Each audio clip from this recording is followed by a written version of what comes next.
Founded on the principle of expanding the conversation around beauty and business, I was tired of listening to basic, shallow advice and raw, hustle hard motivation that I started this podcast for those seeking to create something much more meaningful with their lives without having to sacrifice what felt right for them.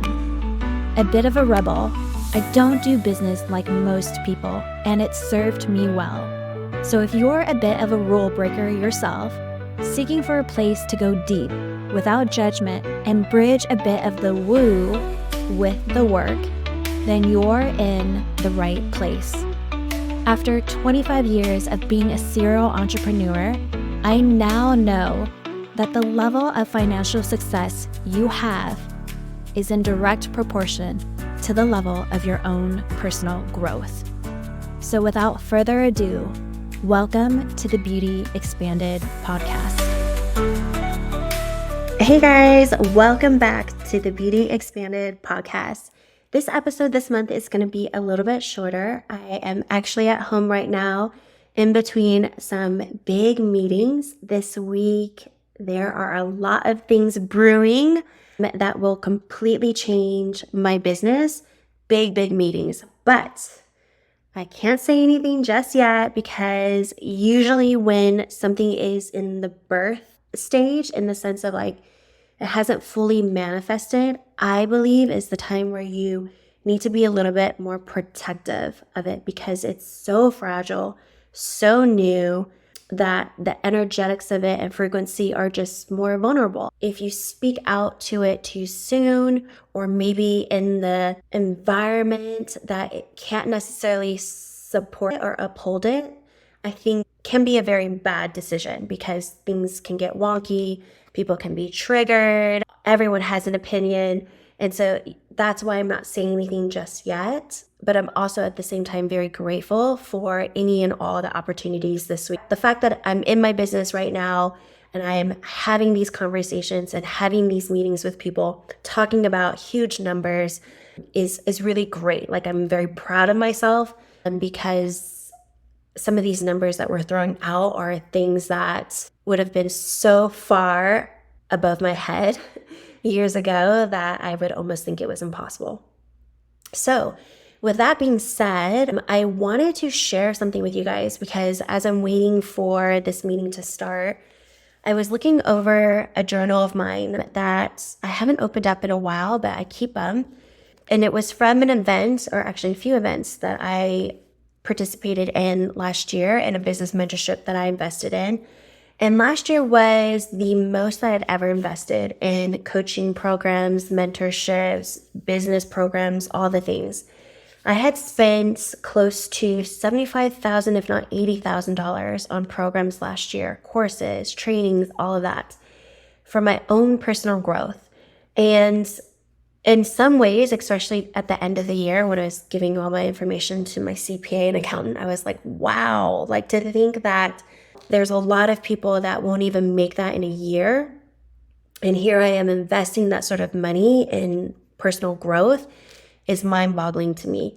And in a lot of ways, I'm very grateful that I'm in a business that can support my own personal growth.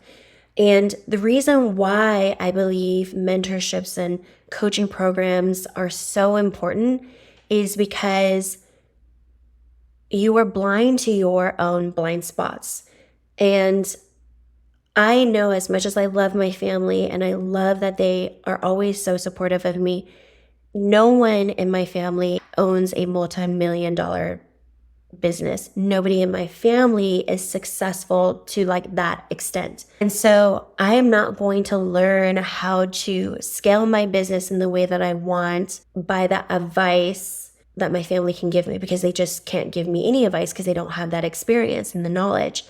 And I'm not going to scale my business to that level by just living off of their emotional support. One of the biggest reasons I personally invest in mentorships and coaching programs is to learn from people who are already living and breathing the life that I want and have the business and the teams and the structure that I want, and who really, really are passionate about what they do and they're having a lot of fun, they're helping people and making impact, that's what I want.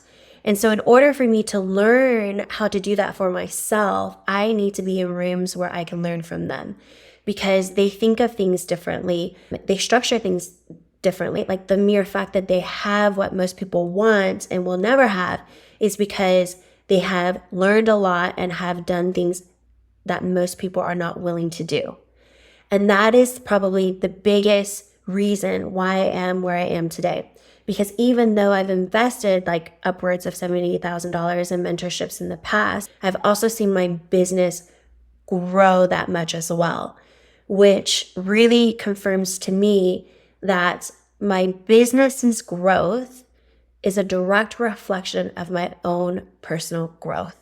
Because the more that I can be aware of my blind spots, the more that I can think of things differently, which then leads to me acting differently and taking actions and making decisions differently, are obviously going to yield me the results that I truly want, that I may not have been able to achieve doing it on my own.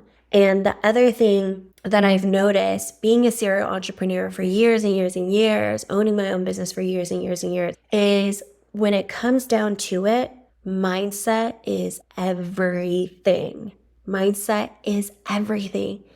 Because if you wake up and you're overwhelmed with a ton of fear and doubt and skepticism and depression and negative, toxic things just running in your mind, and then you maybe don't have such a supportive husband or a partner or a family, all they're seeing is the tired version of you, the disgruntled version of you, the person that is not doing well. And then you wonder why they're not supportive of you. Well, because they don't want to support you in doing something that looks toxic to you. And so if you have all of those things in place, it's going to be really hard for you to overcome your own mindset and take control of it in order to make better, clear, and effective decisions in your business. It's going to be really hard for you to market yourself and put yourself out there as someone who's really passionate and authoritative if you feel like you are absolutely failing. And that's why everything comes down to mindset. Because if your mind thinks it, you feel it, and then you do it. And it doesn't even have to be true. But everything around you will look like and act like it's absolutely true. And that's only going to stunt your growth and block you from really having what you want and even meeting your potential.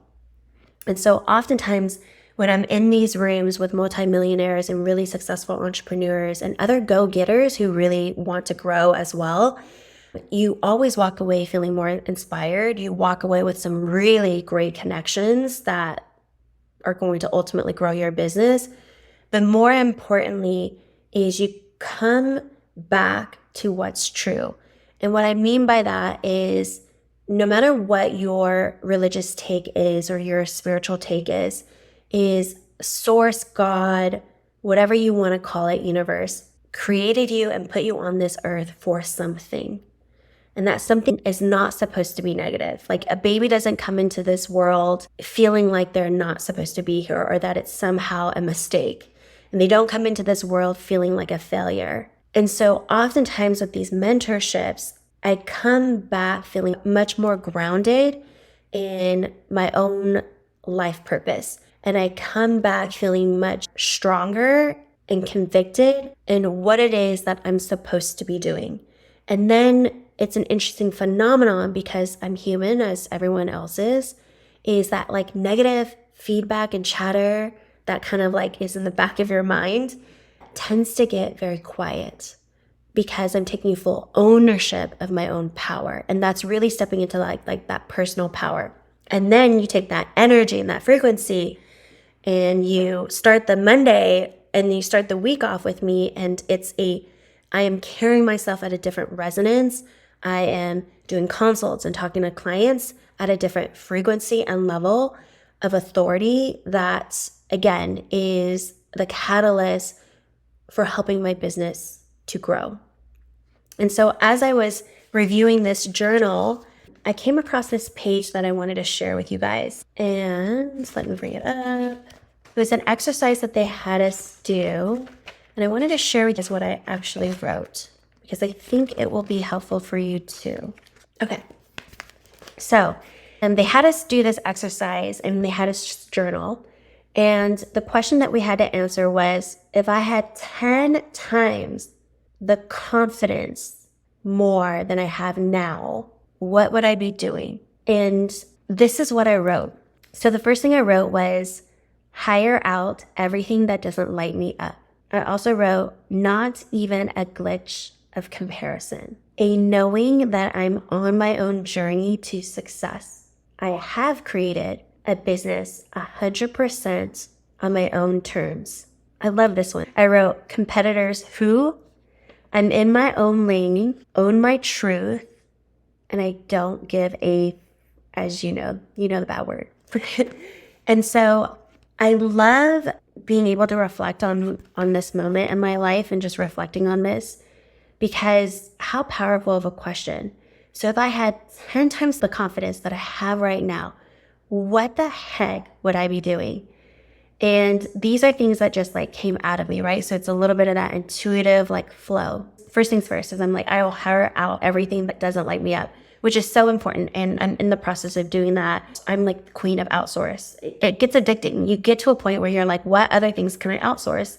And I love it because I have so much more freedom on my hands to do what I want. And then two, I get to just focus on the things that light me up. And do you not think that when you are in your zone of genius, that you are just going to keep winning, right? So it's like, the more that I'm able to be in my element where I shine and I have like genuine and sincere passion behind what I'm doing, do you not think that I'm going to be creating amazing things with that? And the truth goes to you as well. Like the same goes to you. And so that's why it's so important to hire out things to other people, so that way you can be in your zone of genius and you can be in your element and in your essence and your birthright and your life purpose. And if you get to do more of that, your business can't help but not grow. And then I love that. And it seems like there's like this undertone in what I wrote about the comparison trap. So I wouldn't even have a glitch of comparison, because if I'm 10x confident, I'm not even thinking about my competitors. I'm owning that this is my business, my version of success, that I'm on my own journey like everyone else is. I don't even think about my competitors. I don't even think of competition, because I'm working in a business and creating a business 100% on my own terms, which is going to be uniquely what I want and have nothing to do with anyone else. And I absolutely love that. And I even say, like, I'm in my own lane. And again, there's that ownership piece, like owning my truth. And when I own my truth and what's real and true to me, it has nothing to do with anyone else. And I think that's where that element of like not giving an F really comes into play. And I love this because when I read this now, a year later, I think, well, shit, what's stopping me from having that now? And so in this episode, I was curious, and I would encourage you to take time to answer this question for yourself, or write it on your mirror or on your phone. It's like right now, wherever you are in your business and wherever you stand, if you just had 10 times more of the confidence than you have now, what would you be doing differently? What would you be saying no to? What would you be saying yes to? And when you write all those things down and you just let it rip and you just let it flow, I think the next question is, what's stopping you from having that now? And I think that could be a powerful shift for so many of you, because what I do know is that you often can't give what you don't have. And being in a very image-based business, if you aren't feeling confident you yourself internally and even physically, like even externally, it's going to be a very, very hard time for you to be able to sell confidence to others. And essentially that is what we're doing, is we are selling some sort of service to help others feel confident about themselves. But how powerful and effective do you think you'll be, or you can be, if you yourself are avoiding putting yourself out there or talking about your business? If you are waking up every morning feeling blah and not excited and anxious and nervous and really insecure about your craft or about just simply promoting yourself, announcing to the world and taking ownership that this is what I'm here to do and this is what I am doing. If you are hesitant and feeling any sort of insecurity, self-consciousness, it is absolutely going to translate in the way that you generate leads and talk to consumers and clients and do your consultations, and the energy and the space that you hold, the tone of your voice. It's going to absolutely ripple into that. And so instead, I would much rather you have a little bit of faith, a little bit of come to Jesus moment, get grounded, and lead with the end in mind. Is this confident version of you, 10 times more confident, is showing you where you could be absolutely more confident today. So for example, you don't have to have it all figured out. Have I outsourced every little thing I don't like to do in my business? Not yet. But the key is not yet. It's already in motion. It's already in process. I would say I'm doing a lot more of today that I enjoy doing than I was last year. But I can stand behind that. I'm within integrity of that. And so then the concept becomes like this self-integrity. And I do believe self-integrity is a direct key to feeling confident as a person and as an entrepreneur and business owner. Is your words are powerful. And if you say you're going to do something and you never do it, hey, I'm going to show up at 5 o'clock, but you're always 5-10 minutes late. In fact, you have a reputation for always running late. Those things are so out of integrity that then when you create a lofty goal of what you want to achieve and have, when you say it, it's going to fall flat because you yourself innately know, deep down inside that your words have no power because you have created habits in too many instances of being out of integrity outside of your word. And so if you really want to start building up confidence and being integral, first things first is do what you say. And so if I tell you in a simplest format that I'm going to be there at 5, I'm going to be there by 5, if not earlier. And the more instances and repetition you have of holding your word and standing behind your word is really where you're going to begin to build the confidence muscle of being like, man, when I set out a goal and say I'm going to make 100K this year, there's power behind that because when you say it, you mean it. And I think that's more important than anything else, especially if you have a home or an environment that might not understand you, may not be super supportive. And maybe to take full ownership, maybe there's a part of you that can be responsible with, okay, I got it. I may not have always shown up believing in myself. I haven't always shown up as being integral and committed, but you can always take that back and you can always regain your power. So I would love to hear what you guys would be doing if you had 10 times more of the confidence, and love for you to share that. This episode is really a short one this month, just because I do have a lot of things going on, but it's been on my mind. I definitely want to pour it into you guys and give you guys just this little nugget with what does confidence really mean. And I think confidence has a lot to do with the power of your words, being self-integral, and the only way you can truly give that, like really be able to give that to a client and give that opportunity and create that space for them, is if you yourself has it. And so give yourself the space to be more confident, to be more integral. And I promise you, your business cannot not grow. Until next time, I'll catch you guys on another episode. Thank you so much for listening. If you loved this episode, please share it with a friend. Even a simple repost on your stories or leaving us a review helps others as well on this entrepreneurial journey. And if you're someone looking into starting an exciting career in paramedical tattooing, your best bet is to check out our YouTube channel. where we share industry insights on what it's really like to tattoo and help people transform their lives for a living. For beauty entrepreneurs, whether you're new or experienced, I also offer one-on-one coaching calls where we dive deep into your business to help you grow and scale it on your terms. I truly believe every problem has a solution, and the very definition of being an entrepreneur is being a problem solver. But sometimes it takes another person's perspective to help you move past a block, especially when you're in the thick of it. I want to see you win, and if you'd like some one-on-one support from me, you can find details on our site to book a call. You don't need to do this alone. Okay, loves, thanks so much for your time and have an incredible day.